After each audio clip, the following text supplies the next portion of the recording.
এবার যে খবরে নজর রাখবো, অযোধ্যায় রামলালা বিরাজমান। গতকালই প্রধানমন্ত্রী বলেছিলেন এবারের যে রামনবমী তা বিশেষভাবে তাৎপর্যপূর্ণ।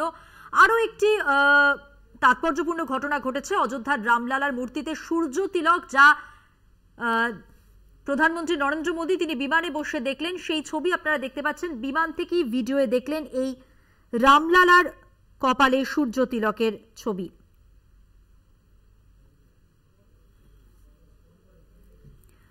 আমাদের পলিটিক্যাল এডিটর আশিস চট্টোপাধ্যায় এই মুহূর্তে আমাদের সঙ্গে টেলিফোন লাইনে রয়েছেন। আশিস, আমরা দেখলাম যে ভিডিওতে দেখলেন রামলালার কপালে যে সূর্য তিলক রয়েছে তার তাৎপর্য কতটা জানতে চাইবো। এবার নির্দিষ্ট মুহূর্তে আমরা রামলালার কপালে সূর্য তিলক, এর একটা তো বিজ্ঞান রয়েছে, বিষয়টি যদি স্পষ্ট করেন আমাদের কাছে। একটা মানে বৈজ্ঞানিক ব্যবস্থায় লেন্সের মধ্য দিয়ে আলো ফেলা হয়েছে। সেই আলো এমন ভাবে কনসেন্ট্রেট করা হয়েছে যাতে ওখানে যে রামের মূর্তি আছে, মানে শিশু রামের মূর্তি, তার কপালে গিয়ে আলোটা পড়ে। এই ধরনের ব্যবস্থা লেন্সের মধ্যে দিয়ে আলো যে যায় সেটাকে অনেক সময় পেরিস্কোপ বলেও অভিহিত করা হয়। আবার অনেক সময় দেখা যায় যে যেটাকে আমরা ইংরেজিতে ম্যাগনিফাইং গ্লাস বলি, ম্যাগনিফাইং গ্লাস দিয়েও আলো কেন্দ্রীভূত করে একটা জায়গায় ফেলা যায়। আমরা অল্প বয়সে যখন প্রথম হাতে ম্যাগনিফাইং গ্লাস পেয়েছিলাম তখন সেই আলো ফেলে খড় বা কাগজে আগুন ধরিয়ে দেওয়ার বীরত্ব আমরা অনেক দেখিয়েছিলাম। এটা সেই ধরনের একটা ব্যাপার, কিন্তু দেখে খুব দুঃখ লাগছে এবং যথেষ্ট উদ্বিগ্ন হয়ে পড়ছি যে নরেন্দ্র মোদী দেশের প্রধানমন্ত্রী, তিনি সেটা একটা ট্যাবে দেখছেন এবং তার নিচে লেখা রয়েছে এটা দৈবী মুহূর্ত। আমরা দেখছি যে এই মুহূর্তেই সুপ্রিম কোর্টে এই দৈবী ধরনের কথা বলে রামদেব মানে যোগগুরু রামদেব এবং তার আরেকজন সাগরেদ, তিনি খুব ধমক টমক খেয়ে শেষ পর্যন্ত হাত জোর করে ক্ষমা প্রার্থনা করেছেন। মামলা এখনো চলছে। এখানে যেটা একটা সাধারণ সূর্যের আলোকে লেন্স দিয়ে এনে শিশু রামের মূর্তির কপালে ফেলা হয়েছে, সেটাকে একটা দৈবী মুহূর্ত বলে চিহ্নিত করাটা ওই রকমই একটা মানে অদ্ভুত ধরনের ঘটনা কিনা সেটা আমাদের খুবই চিন্তিত করে ফেলছে। আমি এটা বলতে চাই যে ভারতবর্ষে এই ধরনের সূর্যর আলো নিয়ে খেলা করার যে স্থাপত্য, তা এই রাম মন্দিরের থেকে অনেক ভালো রয়েছে পুরনো মন্দিরগুলোতে। আমি এটা বলতে চাই, যারা কোনারকের সান টেম্পল ভালো করে দেখেছেন তারা জানেন যে নির্দিষ্ট দিনে কোনারকের সান টেম্পলের ভেতরে নির্দিষ্ট সময় আলো পড়ে।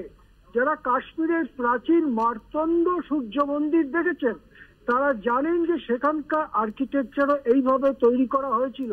তার তুলনায় এটা একেবারেই মানে তার কাছে লাগে না। এটা একটা যান্ত্রিক ভাবে লেন্স দিয়ে সেই আলো ফেলা হয়েছে।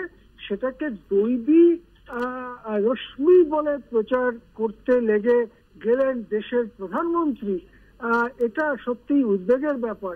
আসলে ভোটের সময়ে রামনবমীকে কেন্দ্র করে সাম্প্রদায়িকতার হাওয়াতে সুরসুরি দেওয়া ছাড়া এটাকে আর কিভাবে বলা যেতে পারে। এর সঙ্গে রাম ভক্তি বা কোনো দৈবী বা ঐশী ব্যাপার তো আমরা চোখে দেখতে পাচ্ছি না। মধুবন্তী, তাহলে আশিস দা, এটা তো স্পষ্ট যে সম্পূর্ণ বৈজ্ঞানিক ভাবে রামলালার কপালে সূর্য তিলক আঁকা হলো। একেবারেই এখানে তিনতলা দিয়ে একটা আলো ঢুকেছে, সূর্যের আলো। আমি একটা ডায়াগ্রামও আমার কাছে রয়েছে। তিনতলা দিয়ে আলো ঢুকেছে, তারপরে সেটা আয়না একটা বিশেষ অ্যাঙ্গেলে ফেললে আলোটা 90 ডিগ্রি ঘুরে নিচের দিকে এসেছে। সেই আলোকে আবার একটি আয়নায় ফেলে 90 ডিগ্রি ঘুরিয়ে ওই রকম ভাবে কনসেন্ট্রেট করা হয়েছে ম্যাগনিফাইং গ্লাস দিয়ে এবং সেটা শিশু রামের যে মূর্তি তার কপালে ফেলা হয়েছে। এটা একেবারেই সাধারণ, মানে স্কুল লেভেলের যারা হায়ার সেকেন্ডারি সায়েন্স পড়েন সেই স্কুল লেভেলের একটা এক্সপেরিমেন্টের মতো ব্যাপার। এবং এটা এই ধরনের যন্ত্রকে পেরিস্কোপ বলা হয়, যা দিয়ে ডুবোজাহাজ থেকে ওপরের দৃশ্য বা ওপরে কি ঘটছে সেটা দেখা যায় জলের নিচে থেকে। হ্যাঁ মধুবন্তী।